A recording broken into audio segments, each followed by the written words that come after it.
La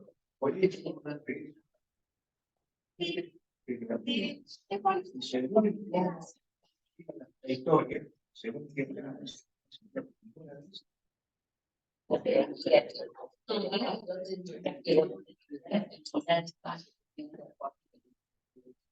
bueno, buenas tardes a todos. Buen jueves para todos. La verdad que para todos y todos, exactamente. Y todos, vamos a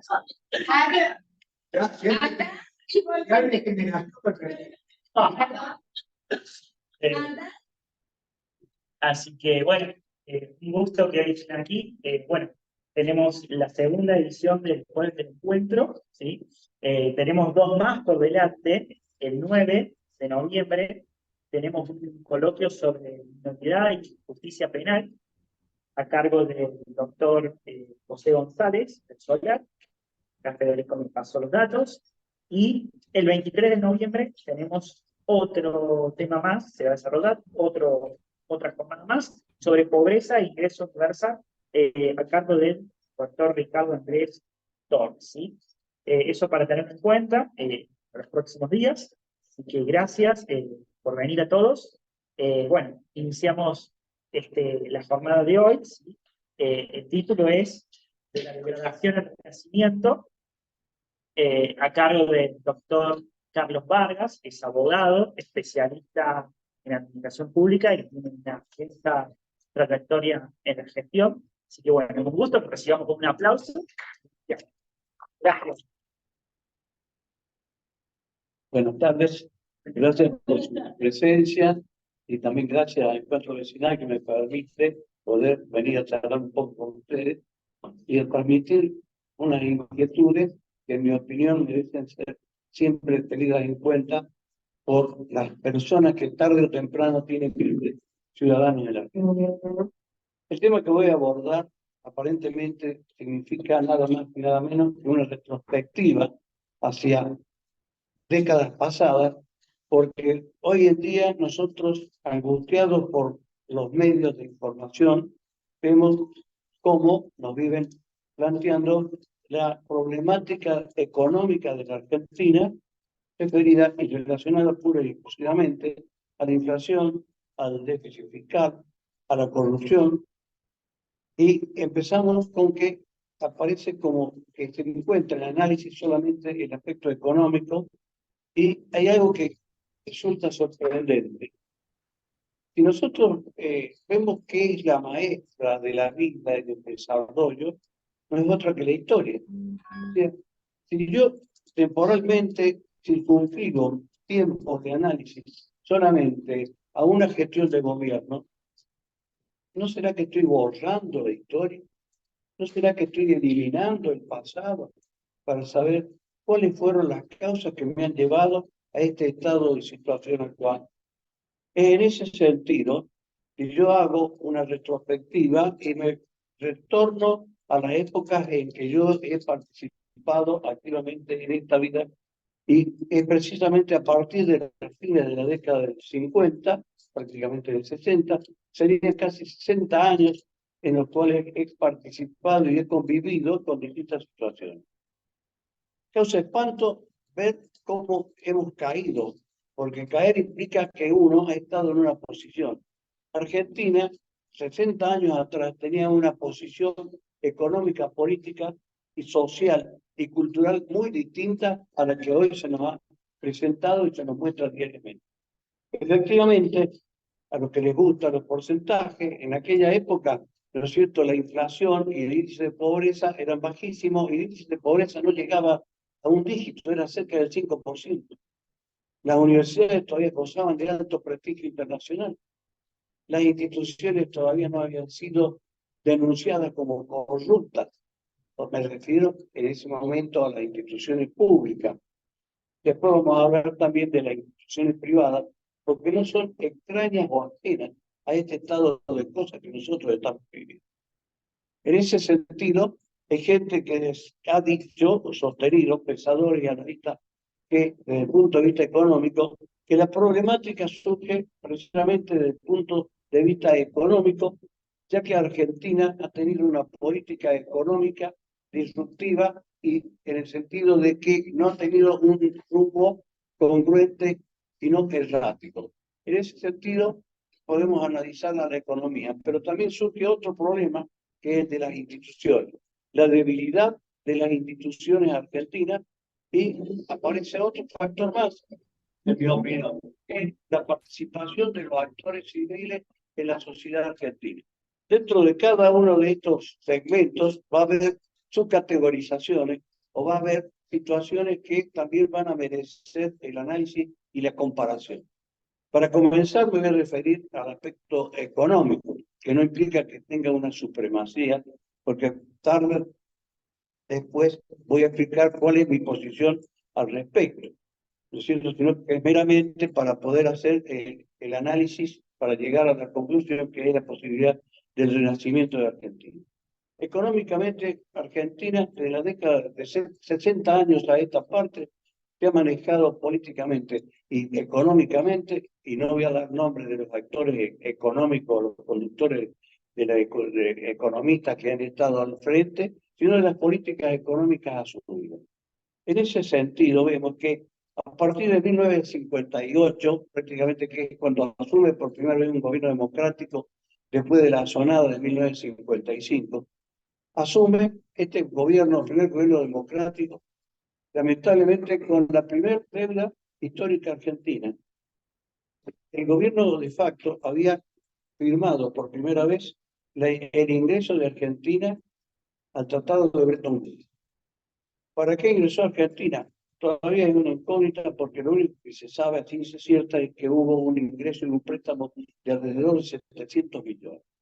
Préstamo que le tocó recibir al gobierno electo en 1958 y que lo obliga a que económicamente se tengan que tomar medidas económicas muy fuertes, medidas de ajuste, medidas de congelamiento de salario, medidas restrictivas, apertura de comercio exterior, que va a ir originando un déficit en la balanza comercial. Pero lamentablemente ese gobierno, ¿no es cierto?, que como consecuencia de ese programa de ajuste va a tener rebeliones o alzamientos populares, no encuentra nada mejor que optar por una medida que se llamó el Plan Corinthians, con el cual intervenía Gendarmería, el Ejército, para detener o reprimir las manifestaciones sociales y llevarlas presas. Como la gestión de Alfonsín en ese, disculpe, el problema de la gestión de ese gobierno en ese momento no era satisfactoria para los grupos militares, el presidente de ese entonces terminó de puesto, fue a parar a la isla Martín García. En su sustitución lo reemplaza el vicepresidente, que fue nada más y nada menos que un reemplazo ficticio y efímero, porque en realidad pesaba sobre él el predominio de la influencia de un sector económico, de economía librecambista, y un sector de las Fuerzas Armadas, que eran las que estaban en ese momento sosteniendo al poder político del turno. Se llega así continuamente a advertir que desde esa fecha hasta 1984, que es el advenimiento de la democracia, uno puede decir que hemos asistido a sonadas militares que han continuado un derrotero de economías librecambistas, con la interrupción de pequeños lapsos institucionales de gobierno democrático en el año 1962. Lamentablemente, estas políticas económicas librecambistas, indudablemente que traían un beneficio a un sector que era el agroexportador, pero traían una insuficiencia a la par. ¿Cuál era? Que la balanza comercial le resultaba desfavorable. ¿Y por qué le resultaba desfavorable? Porque abierta la importación, venían los productos extranjeros a reemplazar la incipiente industria argentina. Consecuentemente teníamos una balanza comercial desfavorable y eso había que contribuir a sostener y pagar. ¿Y eso se paga con qué? Con el gasto público, el incremento del gasto público. Seguíamos con las políticas también de arancelamiento a las importaciones y libertad para la exportación. Pero eso no dura mucho tiempo, se suspende y se libera totalmente todo el mercado. Consecuentemente, sigue siendo desfavorable la situación económica de Argentina en el mercado comercial. Siguiendo en ese derrotero, todos los gobiernos que continúan a posteriori, hasta el advenimiento de la democracia, inclusive llegan hasta el 2000, nos van a mostrar un desarrollo de una política económica de mercado, una política liberal.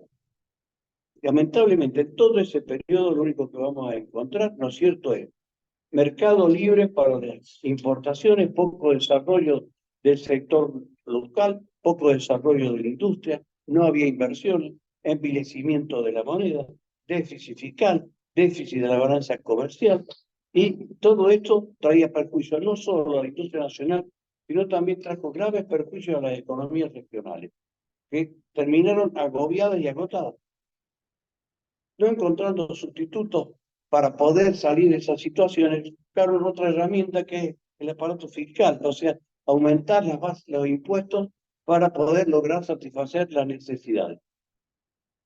Para poder seguir desarrollando sus actividades y poder sostener el pago de las deudas públicas, normalmente, ¿qué se cae? Se cae al stand-by, se cae un nuevo préstamo para pagar otro préstamo. ¿Y a quién le pedimos el préstamo? Al mismo que nos dio el préstamo. Situación que hoy en día también la estamos viendo, no es nada novedoso.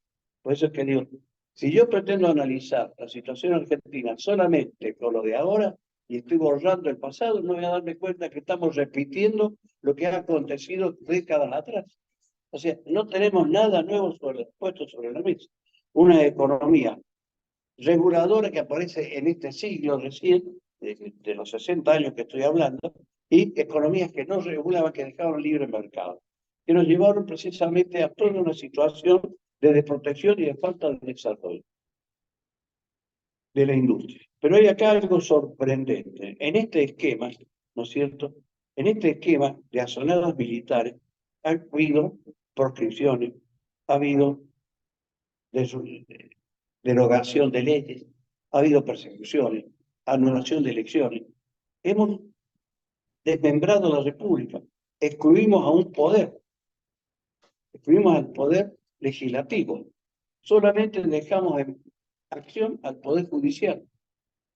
Es sorprendente, ¿no es cierto? Y es algo que a mí me ha preocupado como abogado siempre sobremanera, porque el poder judicial continuó prestando sus buenos servicios en todos los golpes militares. Y lo único que hizo fue mantener la doctrina de los gobiernos de facto. No fue capaz de alzar la voz para decir qué es lo que está pasando con los derechos individuales, qué está pasando con los derechos sociales, qué está pasando con las instituciones. Porque en definitiva lo que estaba en juego es la república, son las instituciones republicanas. Entonces, no en vano nosotros hemos armado un país o constituido un país representativo, republicano y federal. En ese sentido hemos seguido la concepción de Tocqueville, de Rousseau, de Montesquieu. ¿Y por qué la división de poderes? Porque era evitar el poder omnímodo del poder político. Porque el poder legislativo constituye no solo el ser sancionador de las leyes, sino que esencialmente era el representante del pueblo. El Senado es el representante de la provincia. Pero derogado, suprimido el poder legislativo, el pueblo no tenía posibilidad de expresarse en general y poder emitir su opinión. Había vida política, proscripción de partidos políticos. Consecuentemente, ¿eso qué va haciendo? Va generando una generación de argentinos que no van viendo y no ven la existencia de la república, sino que se están acostumbrando al autoritarismo, se van acostumbrando a la dependencia, a no ser ciudadanos, porque no pueden ejercer su opinión, no pueden decir qué es lo que quieren, qué es lo que piensan.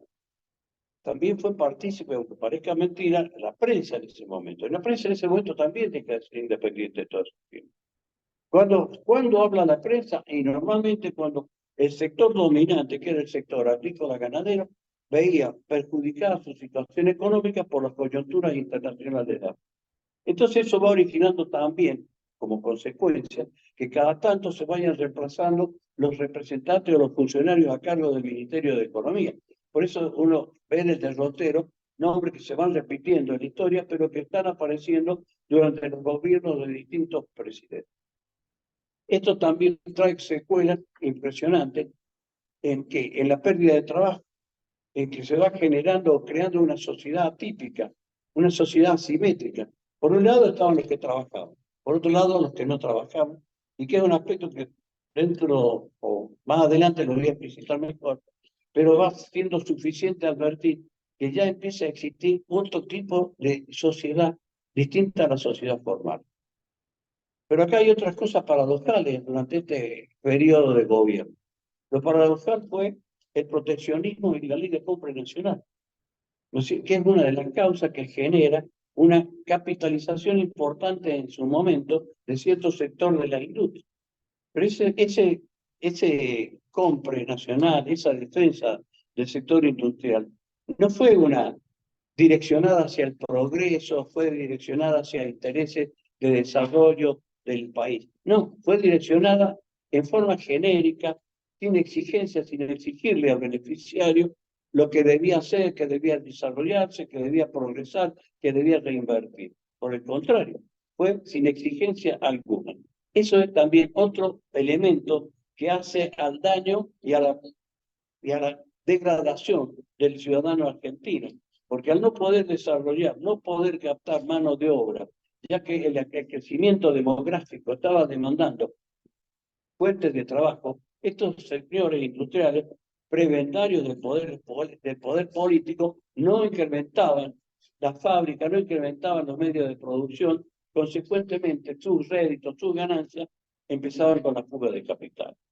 También en este periodo nosotros hemos advertido que dentro de las economías, ¿no es cierto?, se ha dado la característica de encontrar administraciones en las cuales hemos advertido que más allá del librecambismo, no solo el aspecto económico comercial, sino también en el aspecto financiero.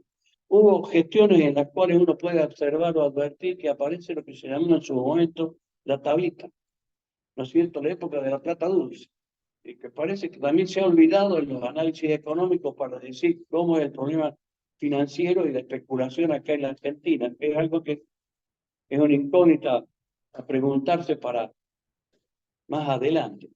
Paralelamente, todo este sistema, ¿no es cierto?, que culmina recién de compra nacional va a culminar en el año 1989. Pero anteriormente también hay otro intento democrático de empezar a cambiar un poco el destino o el rumbo del país, ¿no es cierto? Y en ese intento democrático de la vuelta a la democracia en 1984, se intenta sustituir la moneda como una de las formas o modos de poder solucionar los inconvenientes del envilecimiento de la moneda, de la inflación, de todas las cosas. Pero también tenían otro problema mayúsculo, todos siguen arrastrando una cuantiosa deuda pública y un desbalance de la balanza comercial. Entonces, es un pozo que no se puede llenar, no se podía satisfacer. Lamentablemente para ellos, ¿no es cierto?, esta situación, para esa gestión de gobierno democrático, termina culminando con una hiperinflación, cerca del 3000%, una cosa de loco, ¿no es cierto? Pero no es culpa de esa gestión, es culpa de todo el pasado, de toda la acumulación, de una mala gestión, de un mal desarrollo, de una mala perspectiva económica. A ese gobierno le va a suceder otro gobierno democrático que lamentablemente viene a terminar de culminar y abrir mucho más el mercado, ¿no es cierto?, que se origina en 1989 con un mercado totalmente liberado, con privatizaciones, con desregulaciones totales del mercado, que llevaron a qué situación? A situaciones de punto, más crecimiento de mano de obra desocupada, crecimiento de la sociedad informal. Todo eso fue demostrando el perjuicio de las economías librecambistas para el segmento argentino, aunque parezca mentira. Lamentablemente viene la crisis del año 2001 y se procura poner un poco de calma y tranquilidad a la situación que se había desordenado socialmente, y como consecuencia de ello se calma la situación desde el punto de vista social a través de medidas del Consejo Económico Social para calmar la sociedad, de abrir lugares de dar de comida, y empiezan a emerger lo que hoy llamamos los subsidios a cierto sector de la población. ¿Para qué? Para evitar que estén en la calle, que estén manifestando, que no estén entorpeciendo. A ello le va a seguir un gobierno democrático, que se ha continuado y permanecido desde esa época hasta hace poco tiempo en el poder, que era un gobierno con una política netamente de economía cerrada. Esa economía cerrada, ¿no es cierto?, que corta la libre importación de bienes y le pone un cepo a las que uno va a exportar, lamentablemente también tiene un efecto en corto plazo que, con vientos a favor por los valores de los commodities del sector agrícola, tuvieron una época de bienestar. Pero esas políticas económicas cerradas, de corto, así, de esta naturaleza, tienen un efecto inmediato positivo. Pero en el efecto inmediato, o sea, si uno está comercializando entre uno o con los países de la región, no abre el mercado, no aumenta su producción, su capacidad, no invierte en el segmento industrial, no invierte en el desarrollo tecnológico, se agota en sí mismo, porque la característica que tienen normalmente los commodities de los productos agrícolas, así como de la producción automotriz, es que tienen no solo una línea regular y continua, sino que es una línea asimétrica, tiene momentos de alza y momentos de baja. Entonces, cuando viene el momento de baja de los precios, ese gobierno que estaba acostumbrado a tener ese sobrante de dinero, digámosle así, porque no tenía balanza comercial desfavorable, se encuentra con el problema de qué hacer. Y consecuentemente aumenta el cerrojo a las exportaciones y genera un problema de disociación con un sector importante de la economía argentina, que es el sector agrícola ganadero.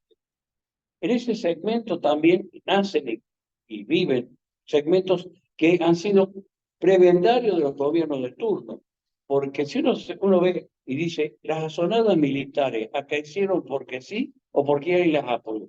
Y ahí viene la responsabilidad de los actores civiles, porque nadie puede llamarse engaño de que alguien o algo o un sector tiene que estar apoyando a estos sectores. ¿Cuál fue la contrapartida? Precisamente la contrapartida fue esa ley de protección a ese desarrollo industrial, de industria liviana. A posteriori de eso, nosotros vemos que en el país se generó, viene la inquietud de qué sociedad se fue generando. Y se fue generando una sociedad asimétrica, una sociedad que para los sociólogos es la sociedad dual, una sociedad informal, casi 50% de pobres, y una sociedad formal, 50%.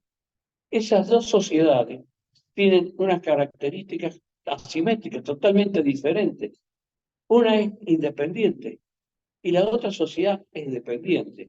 Independiente del poder de turno, independiente del que va y le va a dar el subsidio. Entonces también va a traer aparejado otro tipo de problemas. ¿No es cierto? No es solo tener la sociedad asimétrica, es no tener ciudadanos.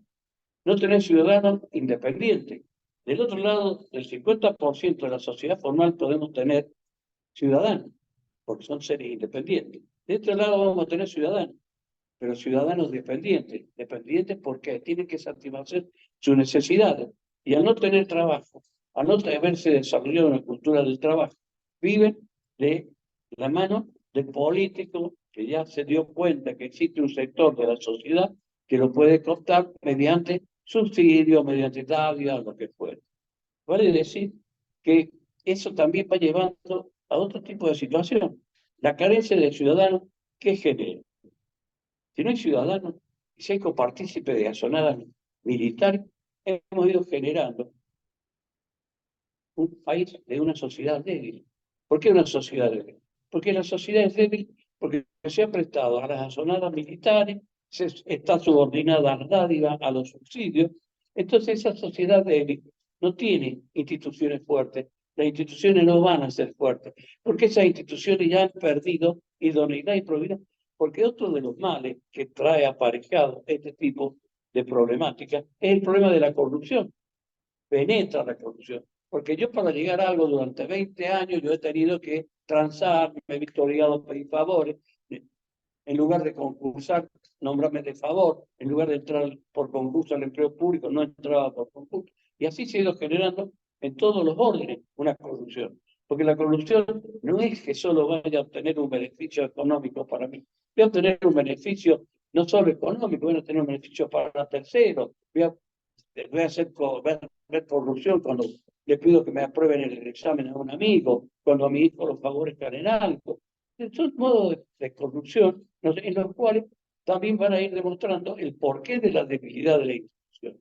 Entonces, uno dice, ¿y cuál es el remedio para tener instituciones? Y bueno, el remedio es seguir un solo camino, que es el camino de la idoneidad y la probidad. La idoneidad y la probidad son esenciales para tener instituciones fuertes, que podamos ser una democracia fuerte, que podamos ser una república fuerte.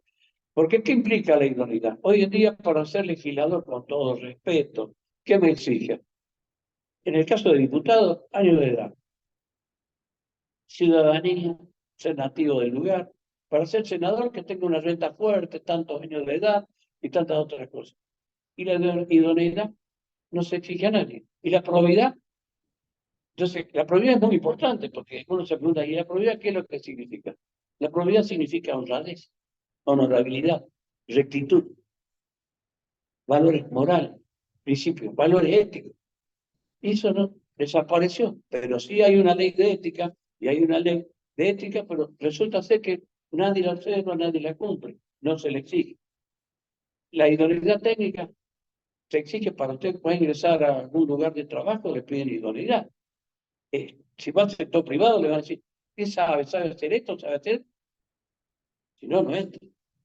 Y si va a ir al sector público, hoy en día están los concursos. O sea, uno tiene que tener idoneidad técnica, más allá de la corruptela de las contrataciones que hay superfluas dentro de la administración, ¿no es cierto? El caso de los monotributistas, figuras de contratados. Más allá de eso. Pero normalmente se exige con el concurso condiciones de idoneidad técnica. En cambio acá no se exige. Entonces, ¿qué tenemos? Un parlamento que hoy en día es cuestionado de corrupto, indudablemente. ¿Y por qué? Porque no hay idoneidad y no hay probidad. Entonces uno dice, ¿cómo voy a solucionar esto? Y bueno, tengo que solucionarlo a través de una ley que tenga sanción. Uno advierte en la ley de ética, advierte y conjuntamente con la ley de partidos políticos que se exige, por ejemplo, una declaración jurada patrimonial al funcionario que va a subir antes de ingresar y después a retirar.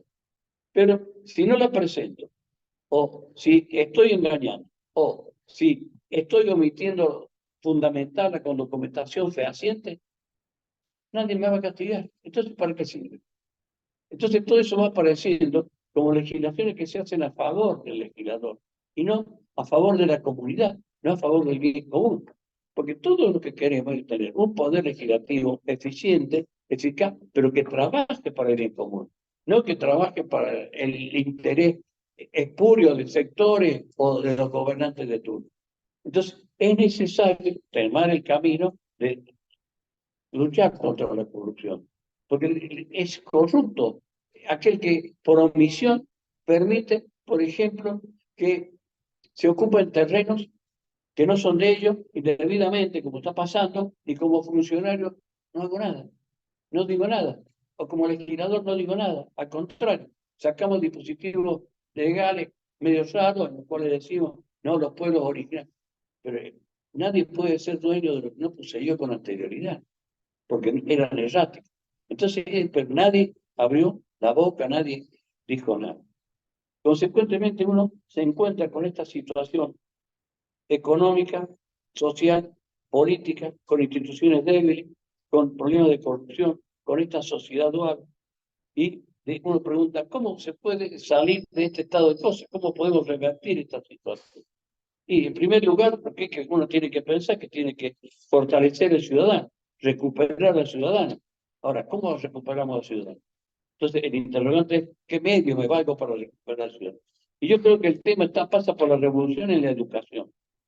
Pasa por modificar la educación fuertemente, en donde la educación que tiene que ser obligatoria, no libre, tiene que ser obligatoria hasta el nivel secundario por lo menos, ¿no es cierto? En donde tenga un fuerte contenido de instrucción cívica, de educación cívica, para que la gente sepa ser ciudadana, sepa cuáles son los derechos, sepa qué es lo que puede exigir, que nada le ha venido regalado de arriba. Todo ha venido como consecuencia de luchas que ha tenido que realizar. No a lo mejor luchas armadas, pero sí con manifestaciones, reclamos al gobernante de turno, a la gestión de turno. El otro problema que es el problema económico. Algunos sostienen que la salida está normalmente en sacar el cepo a las exportaciones ¿no es cierto?, para que aumente.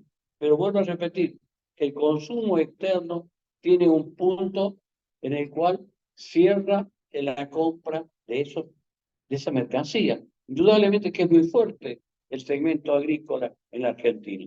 Indudablemente que es muy fuerte la industria de la alimentación en la Argentina.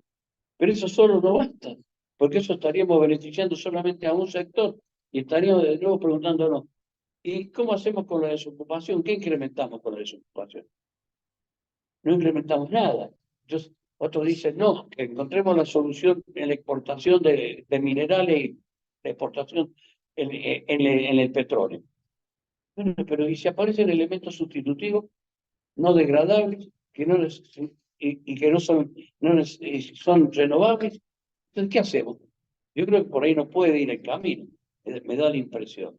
Me da la impresión que acá es necesario, ¿cierto? Más allá de que seamos, como se dice, somos un país democrático, republicano, representativo, federal, en la cual aparece que como ciudadanos solamente les interesa a los medios, a los partidos, solamente les interesa cuando vamos a votar. Creo que acá hay que parar la marcha y decirle una vez por todas, señores, esto así no camina. Esto necesitamos un consenso, un acuerdo. ¿Cómo es un acuerdo? Sí, un acuerdo nacional, no un partido, porque no solo partido no puede arreglar esto. Tiene una gestión de 4 años. Si le va bien, supuestamente tiene 4.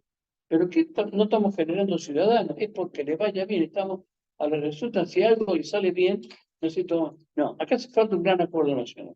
Ese gran acuerdo nacional, en mi opinión, debe abarcar la revolución educativa, la revolución en el campo de las estructuras económicas productivas, tiene que ser un mix que tenga apertura de mercado, que apoye la iniciativa privada, que apoye a la pequeña, mediana empresa, pero también que tenga un plan de subsidio al desarrollo de ciertas y determinadas industrias estratégicas que hagan el desarrollo de Argentina.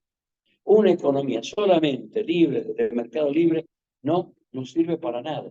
Y nosotros no nos protegemos, como han hecho en sus orígenes Estados Unidos e Inglaterra. Fueron proteccionistas. No regalaban nada a nadie. Fueron proteccionistas, pero fueron proteccionistas inteligentes. No fueron proteccionistas tontos como acá en la Mancha. Acá ya fueron proteccionistas con ciertos y fines determinados. Acá lo que tenemos que decir, vamos a proteger a la industria en tal aspecto, por tanto tiempo, a condición de que vos agrandes tu empresa, des más capacidad, des más mano de obra, desarrollemos, no haya fuga de capital. Si no lo hace, te quito el beneficio. Entonces, ahí sí vamos a lograr. También, ¿qué otra cosa hace falta? Establecer los requisitos de idoneidad y probidad para ocupar cargos públicos, sea de funcionarios o legisladores. Esto es esencial. Esto lo vamos a poder plantear en una ley en el Congreso. No, no se puede plantear. ¿Quién se va a poner la soga al cuello? Hablando claro y propio. Nadie.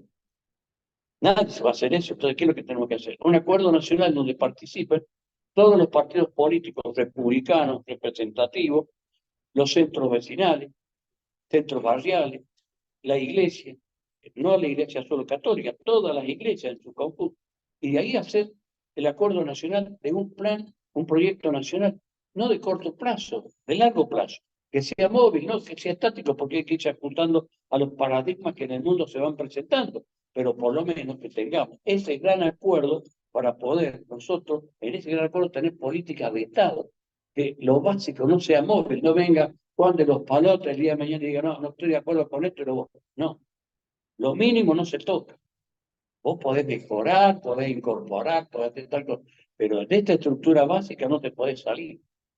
Entonces, si no tenemos ese acuerdo, yo difícilmente no creo que alguien o algo pueda hacer un cambio radical en este país. Más aún, este plan no puede ser menos de 15 o 16 años, tiene que tener un plazo para el recambio de generaciones, para que las generaciones por venir, ya sean verdaderos ciudadanos, estén consustanciados con la situación y sepan lo que tienen que hacer, no que estén marginados, que desaparezca la sociedad marginal, que aparezca la sociedad, que descendamos los índices de pobreza, que busquemos la rehabilitación de las fuentes de trabajo. Creo que el camino va por ese lado, por esa senda. Si no, no tenemos otra alternativa que pensar, como dicen algunos, ay, ¿cuándo vuelven los militares? Yo he escuchado, es una cosa vergonzosa, gente grande que venga de ese plan de gobierno militar. Entonces, ¿qué se formó acá? ¿Qué es lo que hemos educado? No hemos educado nada. Entonces, creo que el único camino verdadero, ¿no es cierto?, es un gran acuerdo que logremos con partidos políticos, con las agrupaciones empresarias, con las centrales obreras, con la iglesia, sobre puntos básicos elementales para el desarrollo estructural de la Argentina y el desarrollo del ciudadano. Creo que la inversión de futuro emerge por el lado tecnológico. Consecuentemente, también en ese acuerdo debe estar fundamentado el desarrollo tecnológico. ¿Para qué? Para poder tener gente capacitada. Si ven, ese segmento es de escasa mano de obra, es de gente con muy buenas remuneraciones. Y eso influye muy mucho en el mercado también. Entonces, no es un espectro para dejarlo de cuidado, es un espectro que hay que atender. Porque nosotros somos consumidores de todo lo que viene de afuera. Si seguimos en esta variante en la que estamos ahora, vamos a seguir dependiendo de los préstamos. Vamos a seguir tomando préstamos para pagar. Vamos a seguir endeudados y no sabemos dónde vamos a caer. En una de esas desaparece ya como Estado de Derecho, desaparece la República. Entonces creo, insisto nuevamente, ¿no es cierto?, la salida, el renacimiento de Argentina se encuentra solamente en un gran acuerdo nacional, teniendo como antecedente aquello de la Constitución de 1853, en donde enfrentados unitarios y federal lograron pacificar el país y lograron la unidad nacional. Y acá lo que necesitamos precisamente es deponer los sectores antagónicos que hay en plaza y decir, este es el camino, es la unidad nacional, este es el gran acuerdo, esta es la solución. No sé si ustedes estarán de acuerdo o no, pero esa es mi opinión. Bueno, si quieren preguntar algo, cualquier cosa, estoy a su disposición.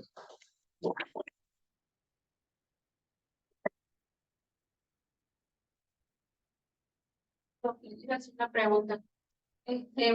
Sí. Bueno, tema de las elecciones se habla mucho de muchos temas, y alguien me decía que Argentina no va a salir de la crisis porque es muy rica. Como estaba, como lo que se roba de día, crece de noche, aparentemente, y no estamos educados en la escasez, estamos condenados a ser pobres arriba de una montaña de oro y condenados a la crisis económicas constantes. No sé qué. Según me dio mucho shock.